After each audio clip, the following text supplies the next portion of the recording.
pakai motor tuh nggak bener tahu. Makin kesini badan mereka makin gaul aja. Sejak film Vina Sebelum 7 Hari diangkat ke layar lebar pada 8 Mei lalu, seolah mengungkap fakta adanya kejanggalan dalam proses hukum yang dilakukan aparat penegak hukum atas kasus penganiayaan dua sejoli Rizky alias Eki dan Vina di Cirebon, Jawa Barat 27 Agustus 2016 silam. Salah satunya adalah penangkapan Saka Tatal, pemuda yang akhirnya menghirup udara bebas pada 2020 lalu atau menjalani masa tahanan penjara 4 tahun dari total vonis 8 tahun penjara oleh Hakim Pengadilan Negeri Kota Cirebon. Saka ditangkap karena dituding sebagai salah satu pelaku penganiayaan Eki dan Vina. Namun ternyata fakta berbicara lain. Saka mengklaim dirinya adalah korban salah tangkap aparat kepolisian. Saka mengaku tak tahu menau soal peristiwa tragis yang menimpa Eki dan Vina.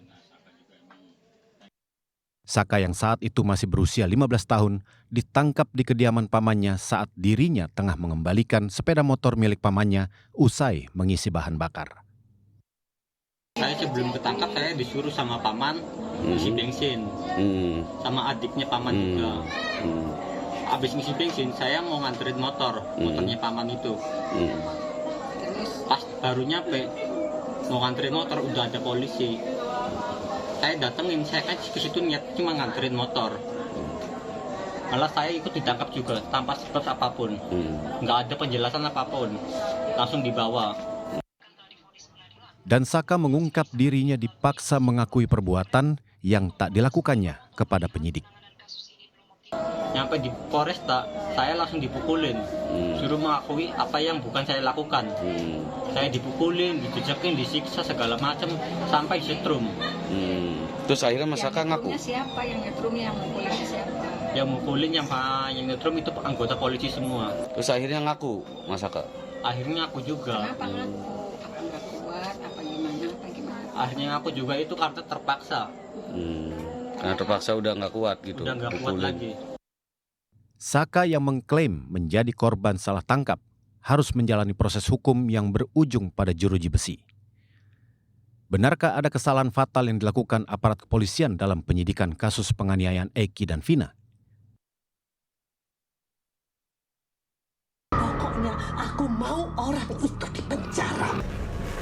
Mungkinkah kasus ini membutakan mata para penegak hukum dan terkesan penyidikan dilakukan terburu-buru dan dipaksakan lantaran salah seorang korban adalah anak polisi? Bagaimana polisi menjawab kejanggalan ini? Dari Cirebon, Jawa Barat, Abdul Rahman, RTV. Nah, itu dia tadi pengakuan salah satu terpidana ya, Oscar. Nah, ini kejanggalan lain juga diungkap oleh kuasa hukum korban salah tangkap Saka Tatal. Ya, menurut kuasa hukum, tempat nongkrong dan fakta persidangan ternyata berbeda dari hasil visum serta otopsi. Tempat yang ditunjukkan kuasa hukum salah satu terpidana kasus pembunuhan Vina dan Eki di Cirebon, Jawa Barat pada 2016 silam ini merupakan lokasi warung Bu Nining. Menurut jaksa dalam persidangan yang digelar pada 2017 silam, warung tersebut dijadikan tempat nongkrong para pelaku. Dari warung tersebut, para pelaku melihat kedua korban melintas menggunakan sepeda motor.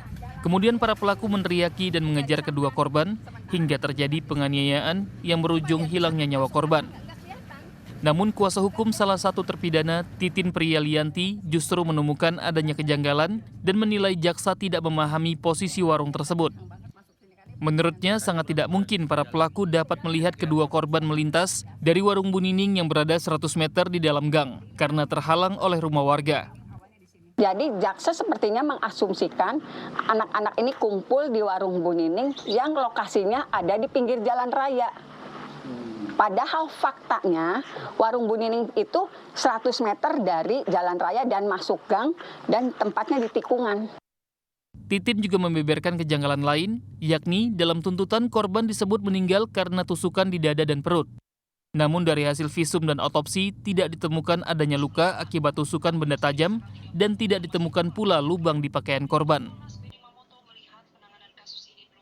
Barang bukti yang dihadirkan di persidangan juga, walaupun di situ tuntutannya ditusuk pakai samurai di bagian dada kiri, di bagian perut, ternyata barang bukti baju yang dikenakan korban ketika dijembreng itu masih utuh.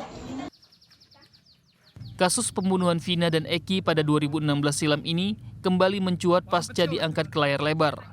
Belakangan, sejumlah kejanggalan diungkapkan para kuasa hukum 8 terpidana yang 7 diantaranya masih menjalani hukuman hingga saat ini.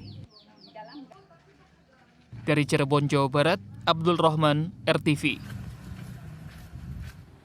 Ya, tentunya kita semua berharap agar ini kebenarannya cepat terungkap. Betul. Ya, dan prosesnya juga bisa diselesaikan secara adil. Ya, jika memang masih ada DPO yang berkeliaran, ini semoga bisa tertangkap Ya. dan tentunya ini bisa diselesaikan secara adil yang dikatakan seperti Kenia tadi. Kita ke informasi lainnya, sahabat TV, berita yang satu ini sebagai perhatian bagi orang tua, ditinggal sang ibu mengambil makanan, seorang balita memasukkan plat besi ke jari manisnya. Naasnya, plat besi ini kemudian tersangkut. Karena jari si anak bengkak, petugas medis di rumah sakit terpaksa memanggil petugas damkar untuk memotong plat besi. Proses pemotongan plat besi pun berlangsung dramatis nih sahabat.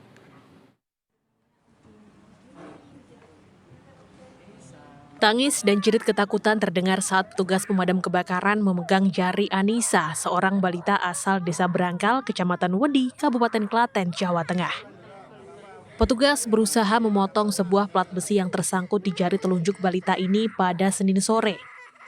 Plat besi tersangkut saat si korban sedang bermain sendirian dan ditinggal sang ibu yang sedang mengambil makanan. Begitu ditemukan, Anissa sudah memasukkan sebuah plat besi berlubang ke dalam jarinya. Upaya melepaskan plat sudah dilakukan secara mandiri, namun plat tak bisa lepas, justru jari korban semakin membengkak. Enggak, mau tak suapin itu tangannya diginiin gitu, ditunjukin. Terus kira ya panik langsung lari ke sini. Cepet sendiri? Buka sendiri atau gimana? Enggak, tadi udah tak coba pakai itu tapi nggak bisa. Terus kan itu maunya tak kalau keluarin tapi nggak bisa tuh. Mungkin udah panik duluan, saya udah anaknya udah nangis. Korban dilarikan ke RSUD Bagas Waras Klaten. Petugas damkar yang dihubungi segera merespon dan mendatangi rumah sakit. Proses pemotongan plat besi dengan gerinda berlangsung selama 30 menit. Proses pemotongan berlangsung dramatis karena korban yang terus menangis harus ditenangkan oleh perawat. Kesulitan karena korban adik Anissa tadi sempat menangis ya karena mungkin panik dan mungkin sakit ya karena sudah mulai membengkak. Namun tadi oleh orang tuanya dan para medis bisa ditenangkan. Untuk menghindari kejadian serupa di kemudian hari, para orang tua diharapkan bisa mengawasi anak balitanya saat sedang bermain. Selain itu, kondisi tempat bermain juga harus bersih dari benda-benda kecil yang bisa dimasukkan ke mulut ataupun bagian tubuh balita. Dari Klaten, Jawa Tengah, Singgih Aji, RTV. Selanjutnya sahabat RTV, ada yang sedang viral nih di mana seorang murid SD di Jambi memiliki postur tubuh lebih tinggi dari orang dewasa nih Oscar. Iya, ini murid kelas 6 itu kini memiliki tinggi badan mencapai 2 meter. Nah, ini kira-kira seragam sekolahnya ukurannya seperti apa ya? Kalah nih tinggi kita ya.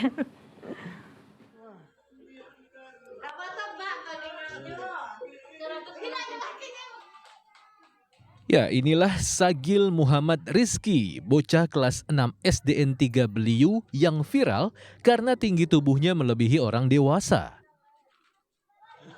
Bocah umur 12 tahun ini memiliki tinggi badan mencapai 2 meter.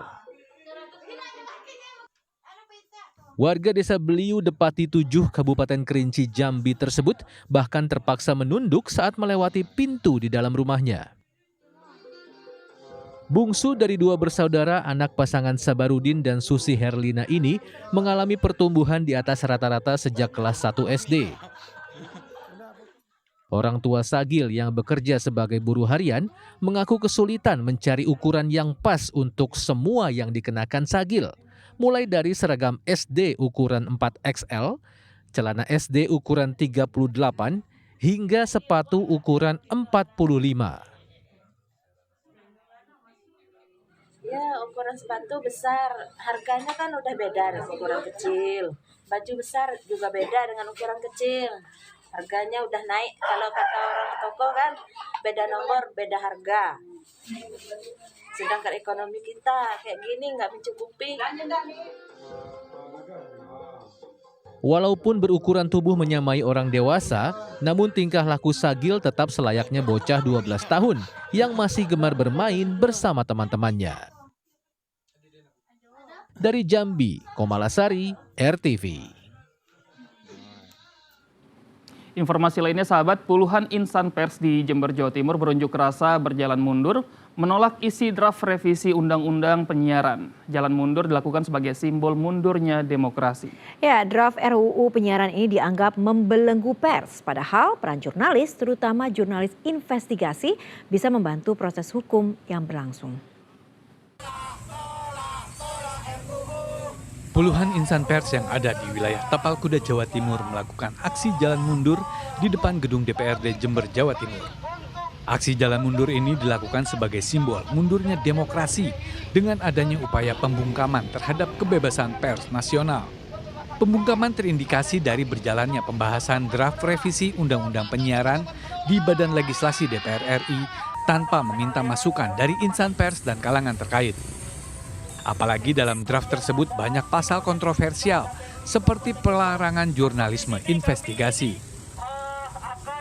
Bahwa kebebasan pers yang sudah berjalan 17 tahun sejak disahkan Undang-Undang Nomor 40 Tahun 99 itu tidak ada gunanya ketika rancangan undang-undang ini disahkan. Sehingga kita melakukan simbolisasi jalan mundur agar supaya menjadi kritik kepada pemangku kebijakan bahwa di negeri ini kebebasan pers harus tetap lestari dan harus tetap terjamin. Jurnalisme investigasi merupakan karya jurnalistik yang mampu membuka cakrawala publik terhadap kasus-kasus yang tak terungkap. Namun, draft dalam RUU Penyiaran seakan ingin mematikan fungsi kontrol pers dengan melarang penayangan hasil jurnalisme investigasi. Hasil karya ini dianggap dapat menghambat proses hukum. Padahal peran jurnalis justru bisa membantu mengawal proses hukum yang sedang berlangsung. Saya kira di sini ada hal yang berbeda ya. Bagaimanapun juga ketika misalnya ada sebuah kasus hukum sedang berjalan, polisi, kejaksaan berjalan, mereka bekerja sesuai dengan ranahnya mereka. Mereka adalah aparat hukum yang harus menemukan kebenaran dan kalau perlu misalnya memang ada pelanggaran hukum kan kemudian diadili ya. Nah, jurnalis di sini kan bekerja untuk hal yang berbeda. Kasus yang sama ditangani tetapi kan kemudian jurnalis ingin menyampaikan informasi ini kepada publik. Sehingga lalu kemudian dalam hal itu juga saya kira juga perlu ada semacam check and balances ya.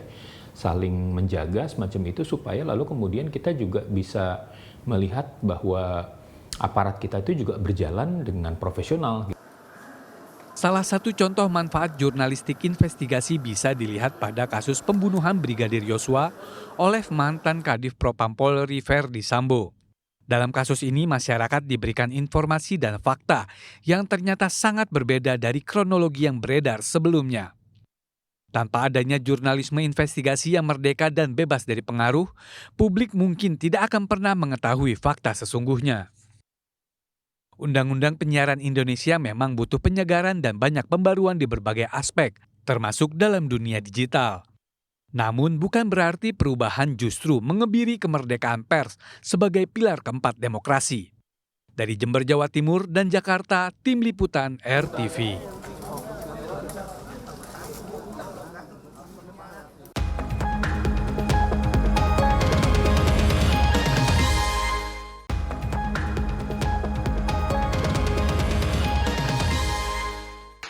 Yuk, scan ulang siaran digital kamu. Caranya mudah. Hidupkan set-top box dengan remote-nya. Lalu nyalakan televisi kamu. Setelah itu di menu pengaturan, pilih sistem penerimaan siaran. Selanjutnya, masuk ke program tuning otomatis untuk mencari siaran digital. Dan tunggu sampai prosesnya selesai. Jika siaran digital belum ditemukan, coba ulangi langkah sebelumnya untuk proses scan ulang. Atau pilih manual scan dan masukkan kode UHF sesuai kota masing-masing. Ayo, scan ulang siaran digital kamu sekarang. Jika ada kendala siaran RTV, hubungi semua sosial media atau website RTV. Ya, sahabat, demikian Lensa Indonesia pagi kali ini. Saya Oscar Haris. Dan saya Kenia Gusneni, berterima kasih atas kebersamaan kamu. Selamat beraktivitas ya. Semangat pagi dan sampai jumpa.